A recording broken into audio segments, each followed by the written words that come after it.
L'objet de la visite, c'est pour présenter mes condoléances. Vous savez que il y a quelque temps, mon père, le shérif, a perdu l'une de ses épouses, qui est pour moi une maman. Il y a des relations particulières avec toute sa famille, notamment ses enfants.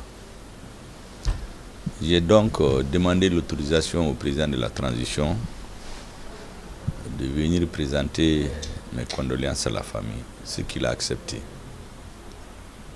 J'ai rencontré le shérif, comme je l'appelle mon père.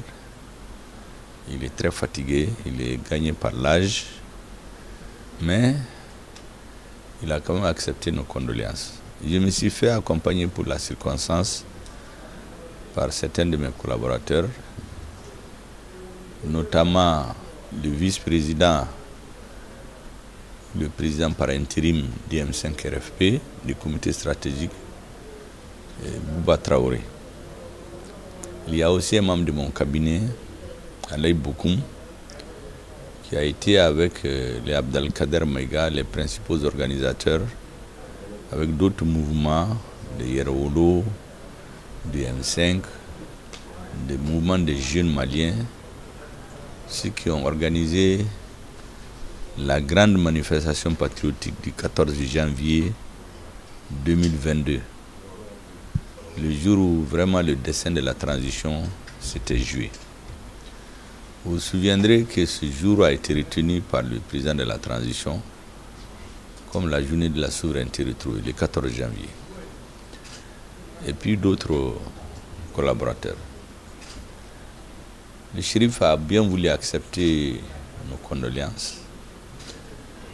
Mais comme vous le savez, c'est un homme qui s'intéresse beaucoup à la situation du Mali. Donc, il n'a pas manqué de nous poser beaucoup de questions, de nous donner son analyse de la situation. Personnellement, je voulais me limiter aux présentations de condoléances, mais avec lui, il fallait avoir quelques réactions. Je l'ai donc remercié en lui disant que tout ce que nous sommes en train de faire, c'est suivre la feuille de route que les assises nationales de la transition avaient tracée.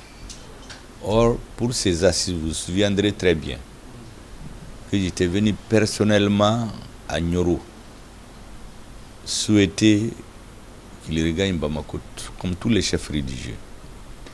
Il était très malade, mais il a fait l'effort d'aller à Bamako pour porter ses bénédictions aux assises nationales pour les réussir. Je l'ai donc remercié pour cela. Il a rappelé lui-même ce que tout le monde sait, je l'ai répété plusieurs fois, que dès que j'ai été nommé, j'ai envoyé le projet de décret chez lui pour qu'il nous fasse des bénédictions.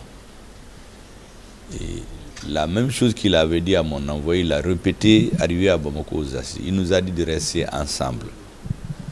Que si au sommet de l'État, nous restons ensemble, le Mali va retrouver la paix et le bonheur. Qu'un jour, peut-être d'autres vont se battre pour avoir des visas à venir au Mali. Il a aussi donné son analyse qui est très pertinente de la situation politique générale.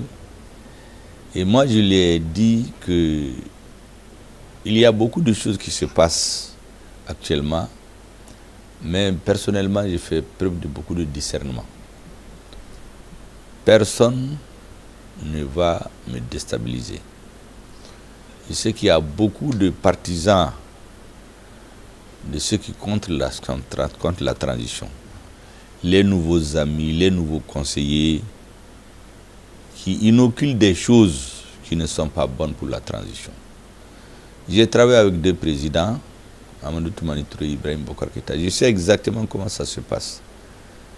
Les hommes qu'on a élus se sont trouvés piégés par des conseillers occultes, officiels autour d'eux, qui les ont conduits à leur perte. Et c'est pour cela que tout ce que je vois qui se passe actuellement, je le prends avec beaucoup de philosophie. J'ai indiqué au shérif ce que j'ai toujours répété aux militants du M5 RFP et aux Maliens. La première des choses, dans tout ce que nous disons la vérité. Il ne faut jamais dire de contre-vérité dans l'espoir de dénigrer les gens ou tromper les Maliens. La deuxième chose, les militaires, les hommes en tenue du Mali qui se battent pour nous donner un pays, pour nous donner confiance, je les appelle souvent les monobodéons, nous devons les respecter, les aimer, les sacraliser, parce qu'ils sacrifient leur vie pour que nous puissions être tranquilles.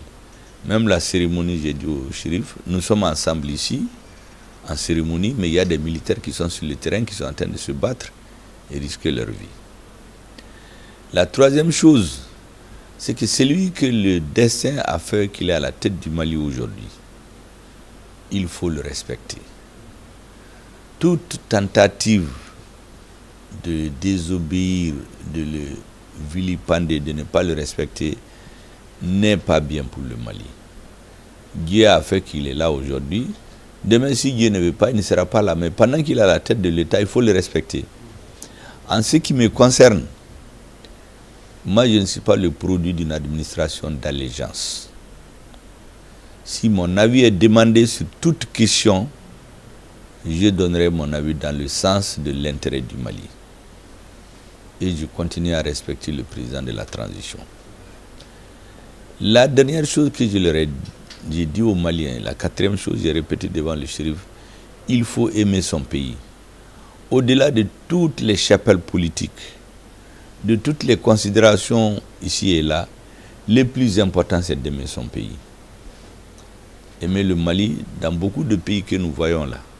Les patriotes étaient de gauche, de droite, du centre. Lorsque la nation est en danger, nous laissons tomber toutes les autres considérations. Il faut donc aimer le Mali. Voici les principales idées fortes sur lesquelles je pense qu'on doit axer notre action. Je lui ai aussi donné une analyse de la situation générale qu'il connaît déjà parfaitement. Je me suis rendu compte qu'il est très informé sur ce qui se passe chez nous. Par rapport à la situation de l'armée, je lui ai indiqué ce que j'ai toujours répété dans mes discours.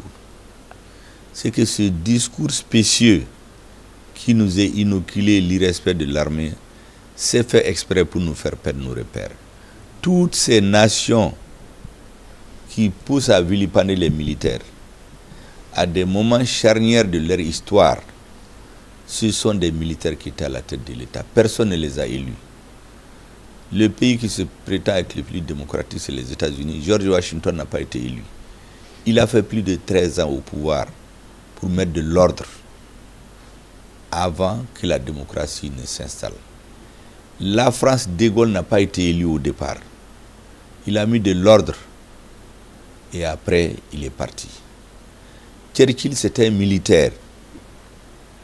La grande guerre qui a failli faire perdre à l'Angleterre son existence réelle, c'est Churchill qui a conduit la guerre. C'était un militaire.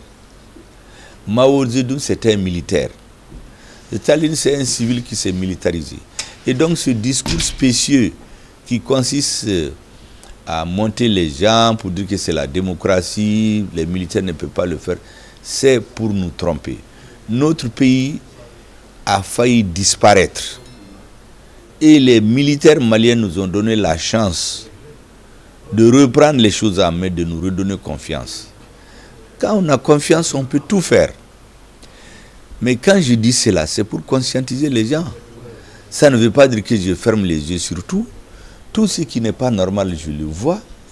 Ce qui se fait contre lequel on s'est battu, moi je le vois. Mais je respecte un certain ordre de fonctionnement de l'État. On a un chef d'État aujourd'hui, on a un gouvernement, on a des ministres, on a des militaires qui se battent, on a une administration d'État, et puis il y a le débat politique. J'ai donc expliqué au shérif notre vision du monde et du Mali. Il nous a développé aussi sa façon dont il voit le Mali, et enfin il nous a fait beaucoup de bénédictions. Il souhaite sincèrement qu'au sommet de l'État les choses aillent bien et qu'on puisse conduire le Mali à bon port. Voilà l'essentiel de notre entretien. Il nous a fait des bénédictions Et je crois que c'est bénédiction pour l'ensemble des Maliens. C'est un homme qui a l'habitude de dire que son nombril, sa corde ombilicale est enterrée sur le territoire malien. Il n'a pas un autre pays. Donc c'est le Mali, c'est un patriote jusqu'à la moelle. Et donc ces conseils, nous devons les prendre comme des conseils dans l'intérêt supérieur du peuple malien. Voici ce que je pouvais dire de cette visite. Ça a été très heureux. Je voudrais ici remercier le président de la transition qui a autorisé cette mission. Remercier le ministre de la Défense qui a mis à notre disposition les moyens logistiques pour y arriver. Remercier les populations de Nioro, les fidèles du shérif, son entourage, pour leur attention toute particulière. Voilà ce que je voulais dire et vraiment nous ressortissons satisfaits de cette rencontre. Je n'étais pas surpris, je m'y attendais. Merci beaucoup. Si vous appréciez la vidéo et le contenu que nous produisons sur cette chaîne, prenez un moment pour aimer, partagez vos réflexions dans les commentaires et vous abonner à la chaîne. Activez les notifications pour rester informé des dernières nouvelles marquantes sur notre continent. Merci d'avoir regardé et à bientôt dans notre prochaine vidéo.